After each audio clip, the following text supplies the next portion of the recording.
The story begins with Chang Zekun, who is an average high schooler. He could see things that were not visible to a normal human, and it became a daily scenery for him. When he was little, he used to have fear of them. But after realizing that he was the only one who could see them, the shock of having something alone to enjoy left him deeply fascinated. Everyone saw him as a freak. His parents were no exception either.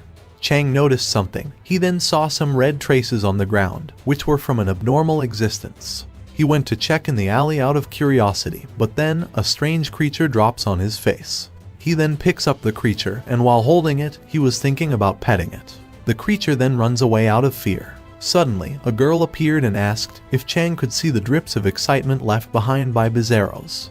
She also asked if he was not terrified to see those strange creatures. Chang was captivated by her beauty, and was thinking that even with his eyes shut, he could feel her beauty brimming with wisdom. He never had been moved by seeing a girl before, but his restless feeling was telling him that she wasn't a human being. She then offers him to work for her because she knew that Chang was a bizarro enthusiast. Chang asked if that work would allow him to engage with more monsters, or also known as bizarros. She said that she was seeking out lost bizarros to send them to a safe place, and answered that he will get a lot of opportunities to engage with them. She also mentioned that she will provide him with the necessary aid. She then brings out an item and asked if he had the guts to accept the offer. Chang says in a future tone that looking back, he just wanted to have a life together with the bizarros. Someone was waking Chang up from his sleep. She was angry at him for sleeping on his first job. She then grabs his face and said that if he really liked bizarros, then he should save them from their panic right away. Chang asks who she was and tells her to look out because a bizarro was trying to attack them. She dodges the attack while carrying Chang with her. She asked why he warned her and said that without her help, he would be dead by now. Chang noticed that his wounds are healed, but he didn't like the scar. He was wondering if the mysterious woman from before sent her to help him, but he never thought that she would be that considerate. The girl tells Chang that she is not responsible for dealing with bizarros head-on. She says that the fight depends on him and his blitz ability. After that, the bizarro slashes her neck and her head starts flying. Her head lands on the ground, and Chang stares at her severed head. Suddenly, she starts talking through her severed head and tells Chang that she is not dead and says to not get lost in thought. Chang replied that he already found a way to make that bizarro snap out of its agitation.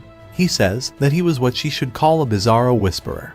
The bizarro dashes toward him to attack, but Chang tells it not to get impatient. Chang then summons some threads in front of its feet to make it stumble. He then summons more threads and binds its whole body. After that, he starts to absorb and reconstruct the agitation drips from the bizarro. It was an ability called Blitz, which was the first power he obtained after merging with a bizarro. He then walks towards the bizarro, saying that he wanted to help. The bizarro starts hissing. It breaks free from the threads and jumps up. The girl tells him to watch out and said it was an agitation eruption. The bizarro tries to launch an attack on him, but his chest starts glowing and summons more thread. He then binds the bizarro with thread and carries the bizarro like a princess in his arms. While holding it, he was saying how pitiful it was. He said that he noticed not only its wounds but its scar-riddled feet as well. Before they met, he discovered a place with agitation drips drenched across the ground and walls. The bizarro walked across the piercing stone barefoot, staining the land with blood. Chang said that he noticed it first when they met. He added that he would have noticed it earlier if he hadn't been drawn to its demeanor. Chang then tells the bizarro some soothing words, that after returning to its home, he will treat its feet. The bizarro starts to blush after hearing his words. The girl attaches her head and gets confused about what they were talking about. She then yells at him for withdrawing his threads and asked what would he do if the bizarro started attacking again. The bizarro then starts to panic, but Chang reassures it by saying that she was yelling because she was jealous of their new relationship. The mysterious woman from before appears and said that his talk of being a bizarro whisperer was real. She tells him that this test proves without question that he is worthy of the job. The girl said that she was a bizarro too, but Chang couldn't understand her feelings. The lady said he might be an oddball, but tells her to show him some consideration. She then tells Chang that as per their agreement, she will be taking him to the bizarro homeland and formally introducing what a bizarro really is. Chang gets excited and said that his bizarro harem begins. The lady then shows him the vehicle, which will be used to travel to the Bizarro land. She tells Chang to get inside. Chang wondered if the girl could drive, but she replied that they just adapt far better. She then put the keys in the car, and suddenly a portal appeared below the car. Chang understood that it wasn't that the girl could drive, but the car itself was a Bizarro too. After they started traveling, Chang was thinking that it was a bizarre traveling style. He could feel every cell in his body getting frenzied as it swims and soared. After a short while, they reached their destination. The sign at the top of the vehicle changes, and the lady comes out of the vehicle. Chang falls to the ground while trying to come out of the vehicle. He then looks forward and gets captivated by the scenery of a brand new world. He saw different creatures and was certain that it was the homeland of the Bizarros. He said how adorable the kids looked, but the girl gave him a weird stare. The lady said that she wanted to find a place to talk to him. After that, they went to a bar and get welcomed by a Bizarro maid. The waiter and the customers were all Bizarros. They then proceeded to enter and find a place to chat. The four of them gathered at a table. The lady poured him a drink and tells him to try it. The lady then said that she was the Lord of Moonrise and introduces herself as non-entity. Chang asked why she was addressing herself like that, but the girl tells him to not use any homonyms. Non-entity said that she doesn't mind what her name implied in the human tongue, and said that it was a reminder of her outcasthood. Chang asked what she meant by that. She replied that nearly all the Bizarros in Moonrise were foreign to that world. Even in their former world, they are considered bizarre alien beings. They couldn't fit into any groups, and were seen as a disaster or misfortune. She said that rather than calling Moonrise their home, it was safer to call it their prison.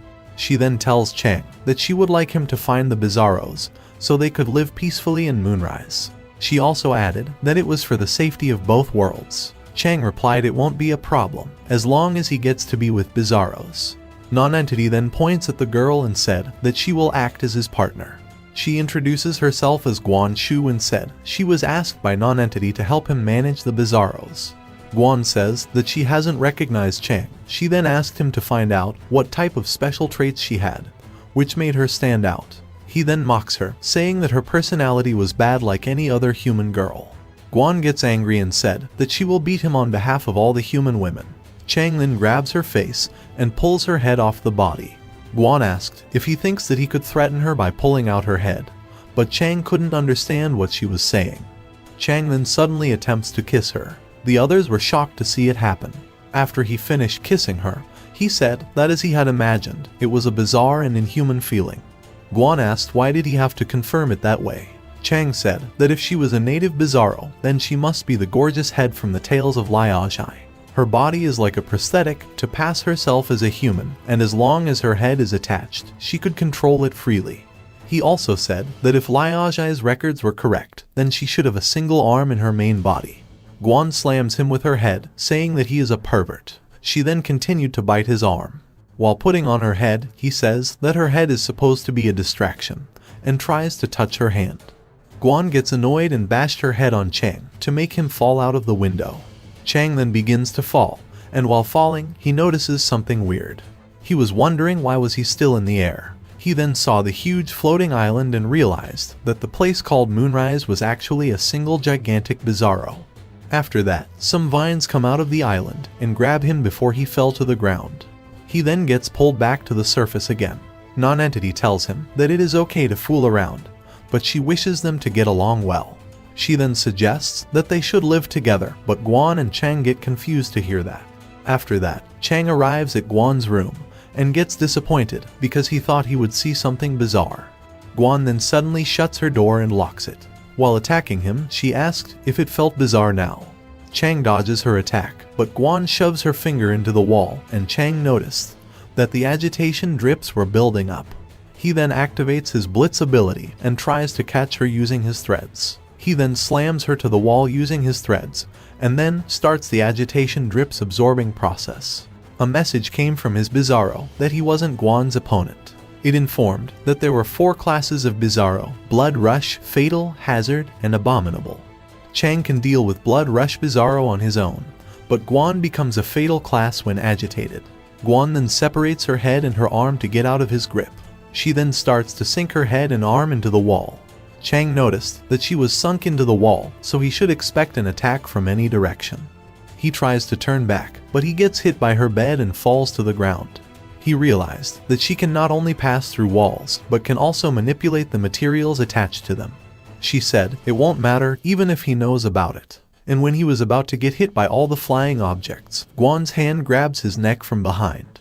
She then climbs on top of him and said it was a Bizarro welcoming ceremony, and they make their positions clear through strength. Chang replied that he never saw anything like that. Guan replied that they were Bizarro managers and absolute conquest was known to all Bizarros. She added that he might have gained non-entity's approval, but she chose suppression over validation. Chang then activates his blitzkrieg ability and shoots out a thread from his mouth. The thread whacks her in the head and bounces off. Chang said that he wouldn't let her try any conquest jazz on him. Guan angrily replied he is not half bad while her nose bled. She then manipulates all the furniture in the room and said she won't let him sleep tonight. The next day, non-entity arrives in their room and asked if he found his last night delightful. Chang wishes her good morning. He then says while hanging upside down that he would like to take the bed over that awkward sleeping bed. The three of them go for breakfast, and non-entity asks if things between them got heated last night. She then apologizes on behalf of Guan and said that yesterday something between them made her troubled. She tells Guan to show him something. Guan agrees with her and starts to pull her jacket zipper. Chang gets surprised to see it. There was a hole in her belly where she kept a Bizarro to look after it, but she lost it somewhere. Chang asked what sort of Bizarro lived inside her chest cavity. Non-entity replied that it was the one that Chang encountered yesterday. It was called Naru, an especially curious Bizarro. She gave it to Guan to look after it, but she didn't expect that. She then asked Chang if he will be willing to help her correct her mistakes. He replied that he would accept it, but he asked if he can cuddle its arm after finding it.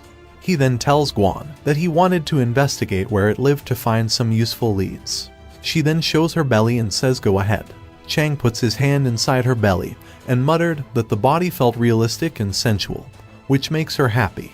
While investigating, he comes into contact with something. He then acts surprised and looks outside the window. A giant creature was keeping an eye on him. He thought that this Naru was unusual even for a Bizarro. After a while, Guan was feeling bad, so she tells Chang that she wanted to apologize to him as per human etiquette. Chang then looks at her and keeps staring at her for a while. Guan gets angry and asked why isn't he replying to her. Chang asked why isn't she functioning as a human when she knows a lot of human etiquettes. She replied that humans had sinister motives, and with her understanding of humans, she couldn't lower her guard around them. She said that humans should be terrified of Bizarros, but asked why were there people who are fond of them.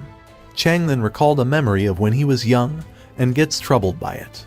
He replied that maybe those humans have good judgment and taste. Guan makes fun of him, saying that maybe those people had no friends. After a while, they both get inside the Bizarro vehicle. Guan tells him that humans were often the largest threat in the process of tracking Bizarros. Chang then makes a joke about her, saying that her tsundere side was fading. After a while, they arrive at the human world. Guan gets out of the car and asked if he could sense where it is. Chang replied that he can only judge Bizarro, but doesn't have a way to communicate with them. He then said that however, it should know where he is. Guan was confused about what he was talking about and wondered, who was it? Chang then told her to follow him and said it was straight ahead. The giant eyeball appeared when he touched Naru's nest, so he knows that the eye will tell him where he is. They then heard someone scream and saw a girl getting afraid after seeing Naru. Guan goes after Naru and tells it to wait, but it quickly runs away from her. Guan couldn't follow it and it seemed like Naru vanished from thin air. He then notices the giant eye shift its gaze, which made him wonder if it was some sort of evasion skill. He also looked at the scared girl and wondered how was she able to see it. The girl asked if he saw that too. She then cries and says that the monster stole her betel nuts. Chang wonders why betel nuts. The girl said that it was a spiritual substance for her to enjoy alone. Naru was easily drawn to new things, so he wondered if it wanted to know the betel nuts taste. The girl said that she never saw such horrifying monster and asked if he felt the same.